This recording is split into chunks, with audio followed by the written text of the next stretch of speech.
இந்த சிக்கந்தர் என்கின்ற நபர் பிறக்கிறதுக்கு முன்னாடி நமக்கு காசி விஸ்வநாதர் கோயில் மேல இருக்கு. நான் மேல ஏறி காசி விஸ்வநாதரை தரிசனம் பண்ணிட்டு தான் வந்தேன்.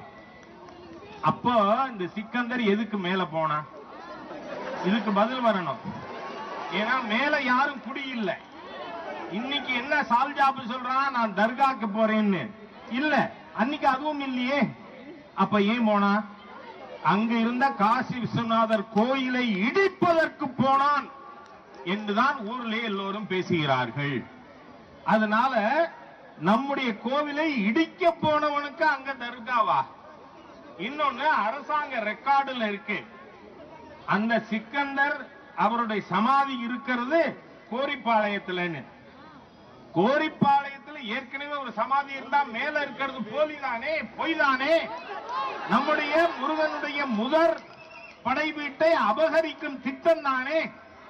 அதனால இந்த சமயத்தில் நான் சொல்றேன், இந்துக்கள் நாம் இப்பொழுது வாழாவிருந்தால் நம் தமிழ் கடவுள் முருகனையும் தரித்திரனாக்கி விடுவார்.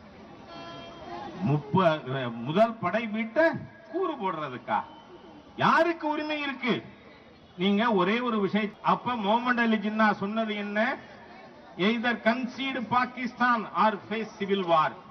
ஒன்னு பாகிஸ்தான குடு, இல்ல உள்நாட்டு யுத்தத்தை எதிர்கொள்ள வேண்டியிருக்கும்னு. அப்பொழுது நம்முடைய சட்டமேதை பீம்ராவ் அம்பேத்கர் அவர்கள் தான் தெளிவாக தன்னுடைய கருத்தை தெரிவித்தார். கன்சீடிங் Pakistan will not solve this threat to civil war. Pakistan கொடுக்கின்ற காரணத்தால் நமக்கு இருக்கின்ற உள்நாட்டு போர் அது போகாது. It will not solve.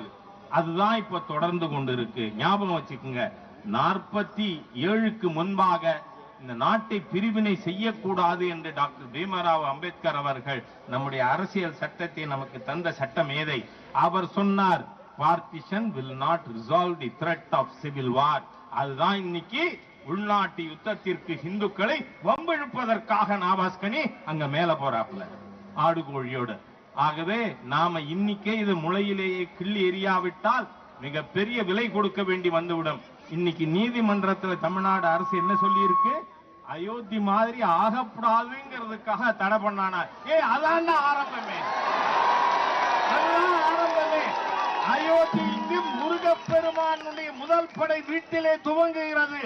இருக்கின்ற ஹிந்து விரோத தாலிபான் அரசாங்கம் முடிவுக்கு கொண்டு வரப்படும்.